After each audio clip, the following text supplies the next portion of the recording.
कारण शिक्षण व्यवस्थेसंदर्भातली ही बातमी आहे। नीटचा निकाल पुन्हा एकदा वादात सापडलाय, त्या संदर्भातली ही महत्त्वाची बातमी आहे। नीटचा निकाल पुन्हा वादात सापडला आणि उत्तरपत्रिकेमध्ये 522 गुण दाखवलेत, मात्र प्रत्यक्षात 95 गुण मिळालेले आहेत। म्हणजेच नीट यूजी 2026चा निकाल पुन्हा एकदा वादाच्या भोवऱ्यात सापडलाय।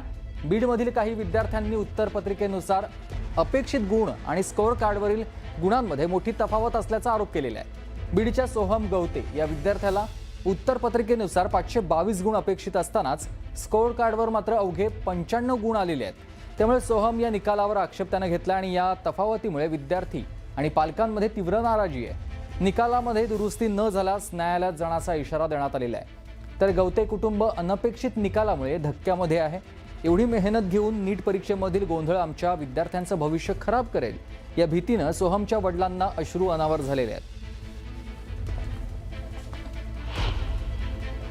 ज्या टायमिंगला एनटीएने 13 जुलै ते 15 जुलैपर्यंत जे OMR शीटसाठी पोर्टल ओपन केलं, त्या पोर्टलनुसार माझी ही OMR शीट यानुसार माझा स्कोर 522 येत आहे। त्याच्यानंतर एनटीएने 16 जुलैला जवळजवळ 8:30च्या दरम्यान रात्री फायनल आन्सर की डिक्लेअर केली, त्यानुसारही माझा स्कोर 522 येत आहे। पण जेव्हा एनटीएने रिझल्ट डिक्लेअर केला त्या टायमिंगला रिझल्ट स्कोर कार्डमध्ये माझा 95 मार्क्स दाखवत आहे। माझी एनटीएची ही नम्र विनंती आहे याच्याकडे लक्ष द्यावे। काही टेक्निकल ग्लिच किंवा टेक्निकल इश्यूमुळे जर काही झालं असेल तर याच्याकडे एनटीएने लक्ष द्यावे।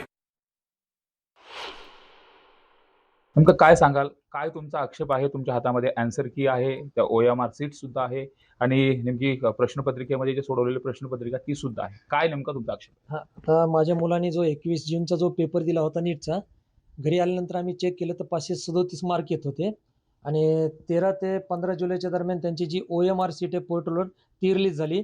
मुलांनी ती डाउनलोड केली आणि काल परवा जो नीटचा रिझल्ट लागला, एनटीएने जो रिझल्ट जारी केला, मग त्याच्यामध्ये त्यांची जी ओरिजिनल आन्सर की ती सुद्धा आम्ही डाउनलोड केली आणि डाउनलोड केल्यानंतर ही जी मुलाची जी OMR सीट आहे ती OMR सीट आणि जो एनटीएने पाठवलेलं जे आन्सर की आहे ते दोन्ही चेक केले असता तर त्याच्यानुसार 522 मार्क येतात आणि काल जो रिझल्ट त्यांनी जारी केला आणि त्या रिझल्टवर जे स्कोअर कार्ड आलं तर त्याच्यावर फक्त 95 गुणच दिलेले आहेत। आपण हे झूम करून पाहू शकतो हे 95 मार्क दिलेले आहेत। तर ते 95 मार्क म्हणजे एवढी तफावत कशी?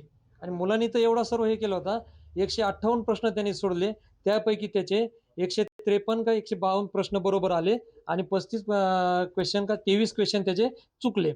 म्हणजे त्याला 544 मार्क येतात, त्यातून 22 मायनस केले 522 मार्क येतात।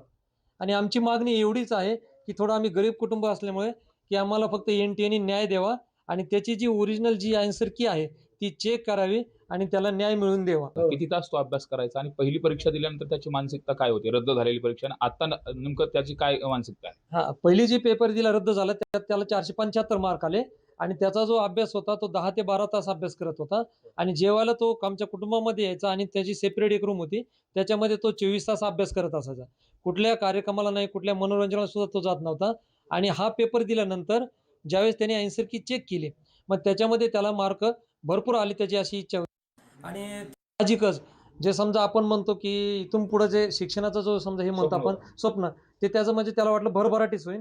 आणि कालचा ज्यावेळेस निकाल बघितला त्याचा तो MBBSचं स्वप्न पाहत होता, गव्हर्नमेंट कॉलेज भेटून म्हणून त्याला पूर्ण गॅरंटी होती। तुम्हाला पप्पा मी तुमचं स्वप्न पूर्ण करेन म्हणलं। आणि काल ज्यावेळेस त्यांनी बघितले हे JNTची जी मार्कशीट आहे ती बघितली तर तो पूर्णपणे थकून गेला, तो पूर्णपणे मनाने तो हातबल झाला। 95 मार्क तो येऊच शकत नाही, पूर्ण तो डिप्रेशनमध्ये आला। आणि नंतर त्याला आम्ही थोडं समजून सांगितलं आणि हे ज्यावेळेस चेक केलं, आमची फक्त एवढीच मागणी की आम्हाला न्याय द्यावा। किती तास अभ्यास करायचा, त्याचं काय शेड्यूल होतं आणि आज काय त्याची परिस्थिती? सर त्यांनी 2 वर्ष लातूरला केले। लातूरला केल्यानंतर तिथं पण तो एकदम टॉपर राहायचा आणि मग त्याला थोडंसं तिथं मेसच्या जेवणामुळे ह्याच्यामुळे थोडासा त्याला त्रास होऊ लागला। मग त्रास होऊ लागला तर मग त्याला आम्ही इथं आणलं। इथं आणल्याच्या नंतर त्याने मग इथं आम्ही क्लासला हे केलं, पण तो म्हटला आई मला थोडा त्रास होते, नकोच ऑनलाईन करतो। मग ऑनलाईन केल्याच्या नंतर तो कंटिन्यू अभ्यास करत होता सर। त्याने असं कधीच आमच्यात इन्व्हॉल्व झाला नाही, कधी नातेवाईकात नाही, कधी कोणाशी संपर्क कॉम्प्रोमाइज केलं त्याने? म्हणजे त्याने कॉम्प्रोमाइज म्हणजे तो कशातच इन्व्हॉल्व होत नव्हता सर। तर काहीच असं फक्त अभ्यास आणि तो त्यांनी कधी असं त्याचा छंद कधी जोपासला नाही. असं अक्षरशः तर त्याने खाण्यापिण्यापासून ते इतका हे होता तरी पण नाही. म्हणजे कशालाच तो असं हे करत नव्हता, की जे असेल पुढे ते जेवण पण त्याने इतकं कमी केलतं सर, की नको मला झोप येईल, काही होईल. म्हणजे एवढं सगळं मेहनत करून आणि सर त्यांनी आठवड्याला टेस्ट व्हायच्या. तो सर 550च्या खाली एकाही टेस्टला नाही. 600च्या पुढे जास्त. क्वचित पेपरला तो 600च्या खाली यायचा. डिप्रेशनमध्ये गेलेलं कुटुंब आहे. अक्षरशः त्यांच्या डोळ्यामध्ये अश्रू आपण पाहतोय. तो जो मुलगा आहे त्याची काय अवस्था असेल याची कल्पना न केलेली बरी.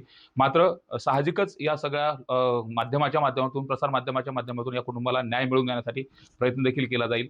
त्यांना देखील विनंती आहे की हा संपूर्ण लढा आहे आणि या लढ्यामध्ये त्यांनी देखील धीर खचून जाऊ नये. मात्र हे अत्यंत धक्कादायक आहे. एकीकडे नीट पेपर फुटी, त्यानंतर झालेली परीक्षा आणि त्यानंतर आलेले हे गुण. त्यामुळं हे सोहम जे यांचं जे कुटुंब आहे हे अक्षरशः पूर्ण धक्क्यामध्ये गेल्याचं आपल्याला पाहायला मिळतंय. सुरेश जाधव, न्यूज 18 मराठी, बीड.